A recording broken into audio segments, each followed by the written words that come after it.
Ultimately, Buchanan's management of the battle in Kansas did nothing to settle the slavery issue. It only made it worse. Slavery, couched in the mantra of states' rights, was now the defining issue in the historic election of 1860. On November 6, 1860, Abraham Lincoln was elected president. It was now only a matter of months before the South would lose its ally in the White House. In anticipation of an anti-slavery president, South Carolina seceded from the Union on December 20th, 1860.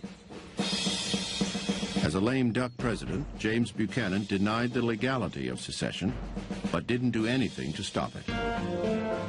Was he being weak at that moment and indecisive? Probably. Was he scared to death? Certainly. Did he have a sense that this was an incredibly dangerous moment? Definitely. Within weeks, 6 more states left the Union, and 8 slaveholding states sat on the fence, becoming border states. On February 9, 1861, the Confederate States of America, now composed of 7 states, elected Jefferson Davis as their new president. 1 month later, Buchanan's presidency came to an end. He was tremendously relieved to set aside the burden of office and hand it over to Lincoln.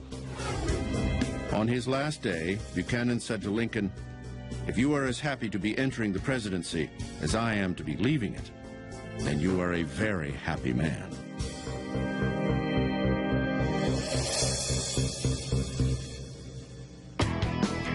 Unknown to America at the time, James Buchanan had quietly purchased several slaves and sent them north, granting them their freedom.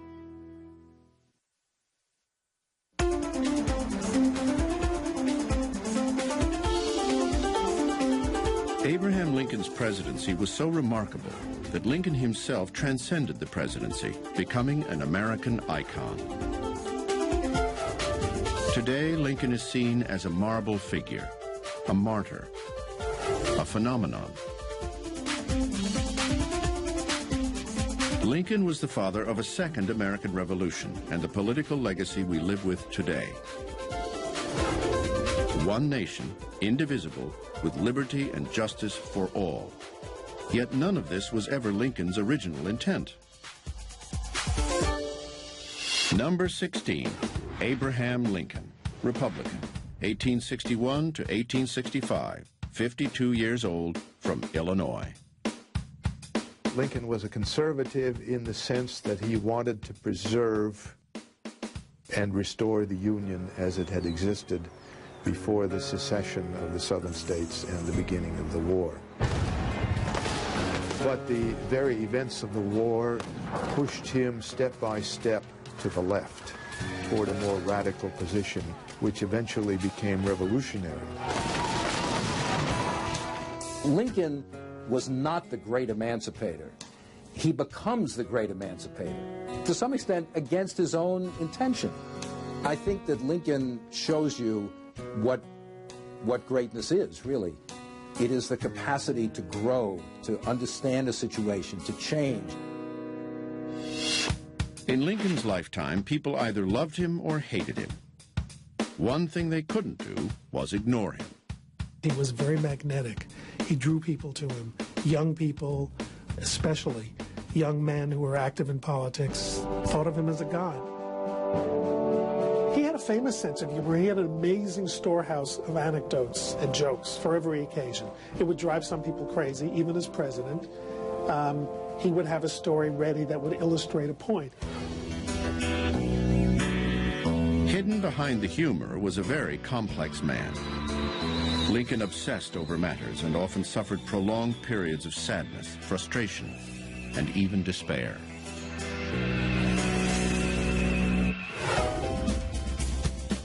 Campaign literature called him Honest Abe, banking on his compulsion for seeking the truth. His other nickname, the Rail Splitter, was more of a political marketing invention in the Jacksonian tradition, capitalizing on Lincoln's working-class roots to appeal to the common man. Lincoln was very much a politician. He loved the game of politics. He played it very well. He was an extraordinarily ambitious man, like so many politicians who rise to the top are. From childhood, Lincoln was driven to make something of his life, to climb up out of poverty. He worked hard and relied on his wits, as he had not been blessed with good looks. In the South, they attacked him as a scoundrelly-looking wretch, the cross between a nutmeg dealer and a horse swapper, whatever that means. Lincoln turned his appearance into a positive by disarming people with self-deprecating humor. Once, after being called two-faced, he said, "If I were two-faced, would I be wearing this one?" Lincoln was his own best spinmeister. Once elected president, Lincoln chose a cabinet of intellectual equals, just as John F. Kennedy did a century later. In Lincoln's case, 4 of his secretaries had been his political rivals. He was a judicious delegator of authority, but he always reserved the ultimate decision for himself. Lincoln's election had been a political disaster for the Southern slave power, but his initial intention was just to halt the expansion of slavery into the Western territories. He said if I could save the Union without freeing a single slave, I would do that. If I could save it by freeing some and leaving others in bondage, I would do that too. He never had anything but moral outrage about it. But he, like most anti-slavery men, felt that the way to kill it, the way to destroy the institution, was to contain it and let it suffocate from within.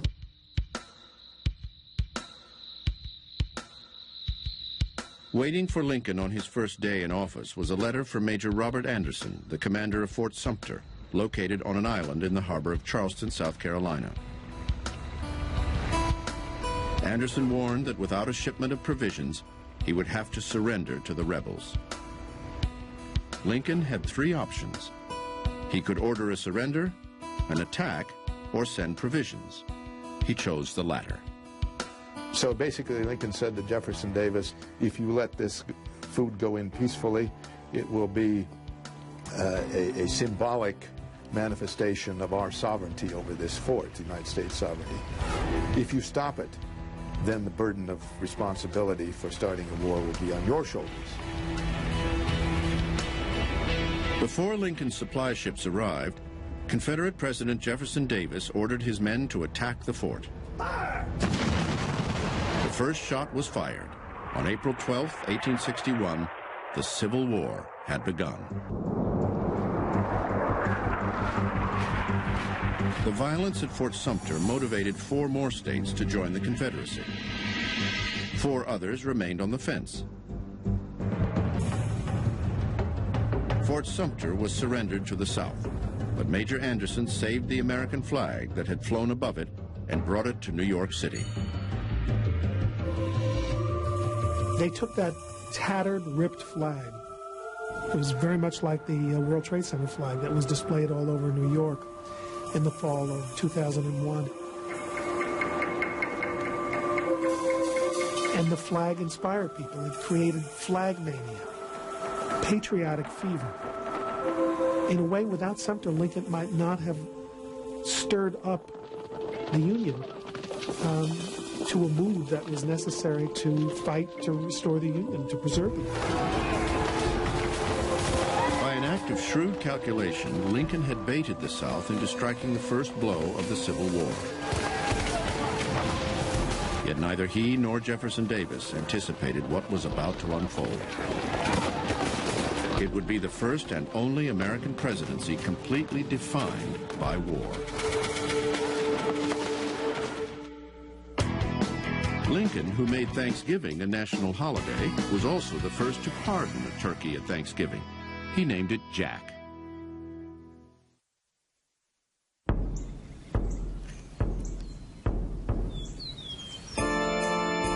In the spring of 1861, Abraham Lincoln became commander-in-chief at the helm of the military effort to save the Union. Possessing no military expertise and humbled at the prospect of making life and death decisions, Lincoln gave himself a crash course on military strategy.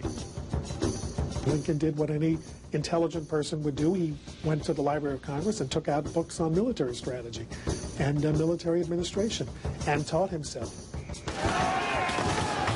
Lincoln also became personally fascinated with the technology of modern warfare.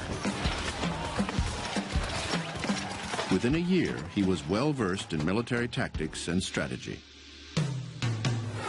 Yet nothing prepared Lincoln for the problems he was to experience with his generals. In August of 1861, Lincoln was furious upon hearing that Major General John C. Fremont had issued an Emancipation Proclamation in the border state of Missouri, becoming the first to free slaves owned by Confederates. Fearing Fremont's action would incite slave owners in all of the border states to join the Confederacy, Lincoln nullified Fremont's action and relieved him of duty. In February 1862, Lincoln's war effort was suddenly rocked by personal tragedy.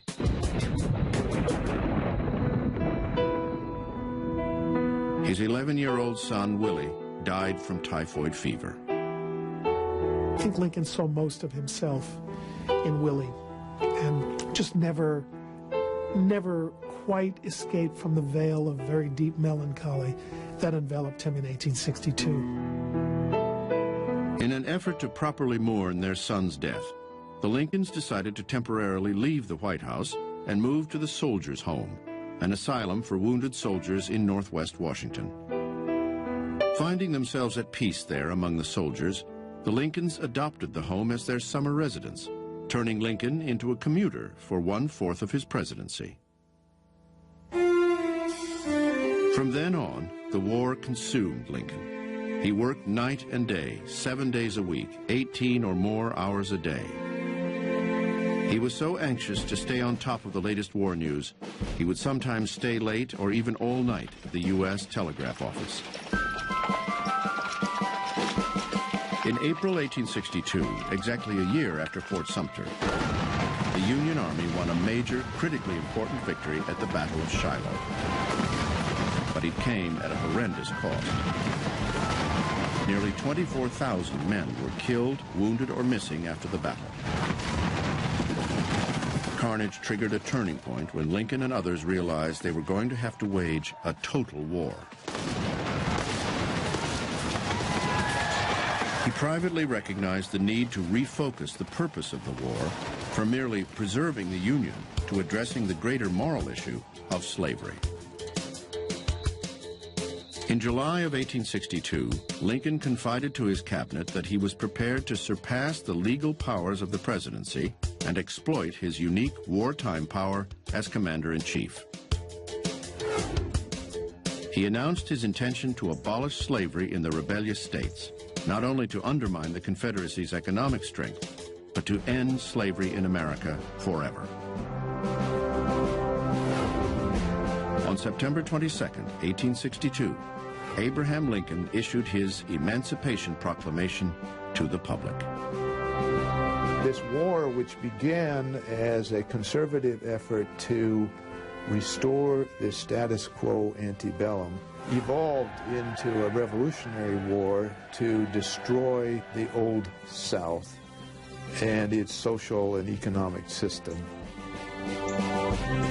That's the transformative moment in American history. That's the second Declaration of Independence. That's the moment when Lincoln reaches the level of the Founding Fathers, where he fulfills the promise of the Declaration that had been so long denied to so many millions of individuals who had been denied freedom.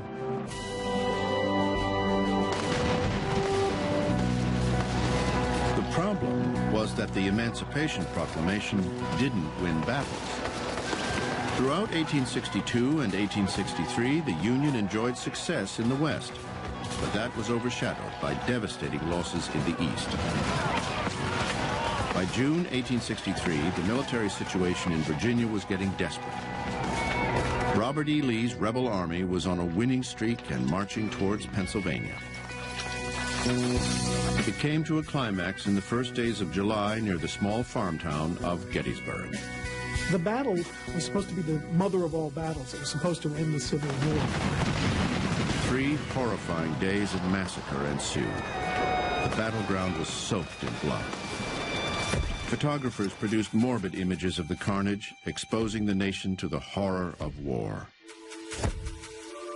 These were America's sons, brothers, husbands, lying dead on the battlefield. Lincoln himself sank into despair, overcome by the terrible loss. In November, Lincoln traveled to Gettysburg to help commemorate the battlefield as a national military cemetery.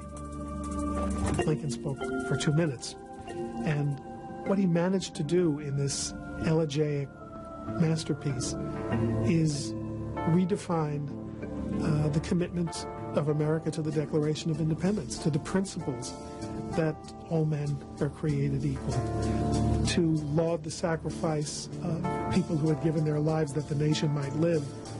He believed that America was fighting not just for the promise of today, but what he called a vast future also, that all should have an equal chance and an unfettered start in the race of life, as he put it. As inspiring as Lincoln's Gettysburg Address had been, Americans were weary of the bloodshed. By 1864, most wanted to see an end to the war.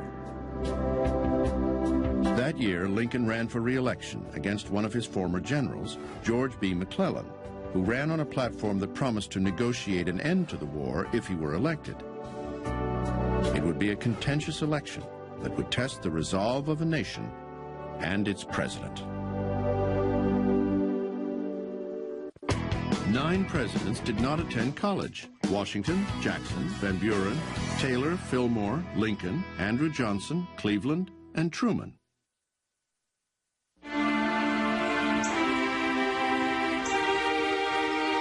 In the fall of 1864, Abraham Lincoln was running for his political life against General George B. McClellan. It was a time when Americans could have ended the war by casting their ballots for McClellan, who campaigned on a platform that implied he would negotiate an end to the war and, possibly, repeal the Emancipation Proclamation. But Lincoln is not willing to take those steps that some people say would guarantee his re-election: rescinding the Emancipation Proclamation, agreeing to an armistice with the South, agreeing to recognize the Southern Confederacy. When he did refuse to back away, it looked like it would be at the cost of his re-election, because it looked like he would be defeated.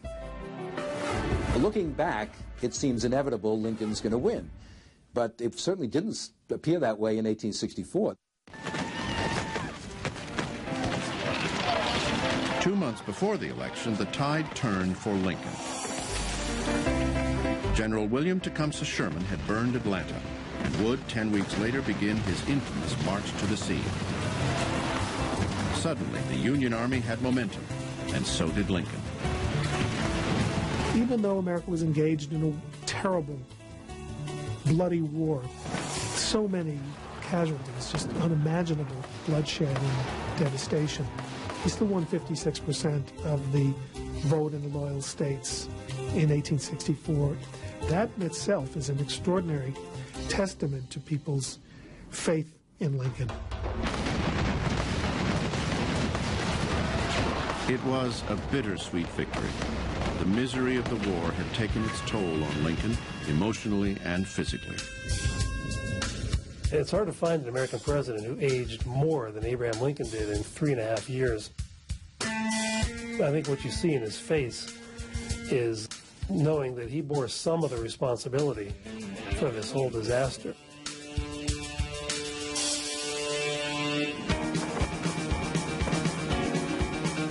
Four years to the day after Lincoln first took the oath of office, he was taking it again on March 4th, 1865. This time around, Lincoln was a changed man. His visits to the front lines, his experience of living among the wounded at the soldiers' home, and his periodic commute between there and the White House brought him face to face with average Americans and contraband slaves. It had all deeply affected Lincoln, making him empathetic to the humanity of all men. Speaking at his second inaugural, he signaled his growth as a politician and compassion as a man. In what may be the most moving speech ever written by a president, he laid out his roadmap for peace and reconstruction of the nation, pledging malice toward none and charity for all. He's talking about democracy. He's talking about liberty. He's talking about the necessity of coming to terms with the legacy of slavery for American history. On April 9th, 1865, just weeks after Lincoln's inauguration, Robert E. Lee surrendered his Confederate Army of Northern Virginia to Ulysses S. Grant. The war was nearly over. Soon after, in what would be his last speech, Lincoln showed no signs of vindictiveness. Echoing the same themes from his inaugural address, he called upon the nation to heal itself. He spoke about giving favorable terms to the South, and for the first time in public, about granting the black man the right to vote. It would be very easy for Lincoln to say at the end of the war, when Union victory is completely guaranteed, God's on our side. This is what presidents nowadays say. They know what God believes. They got a direct pipeline. Lincoln doesn't do that. Lincoln says we don't know what God's will is. We've got to rely on our own judgment.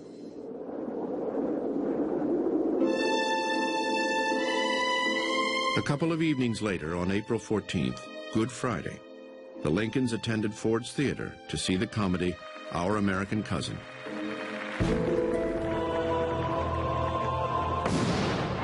It was Lincoln's last night on Earth.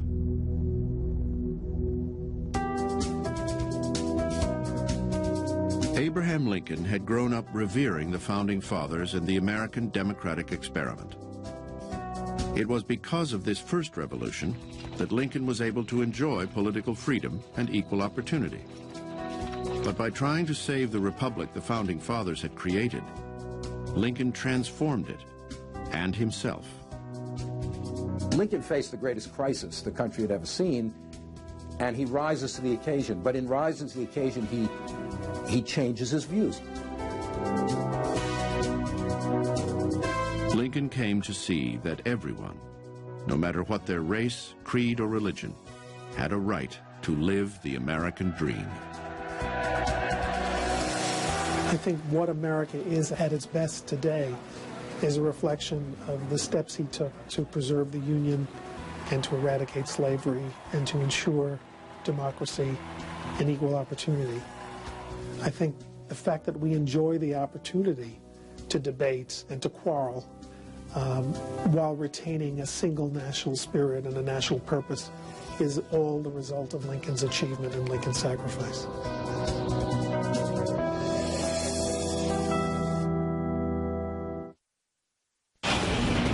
This is Mother Nature out of control. Could these natural disasters have been prevented? How is the latest technology helping us predict the next disaster? And how can history teach us to prepare for next Nature's Fury Week? Begins tonight at 8 on the History Channel.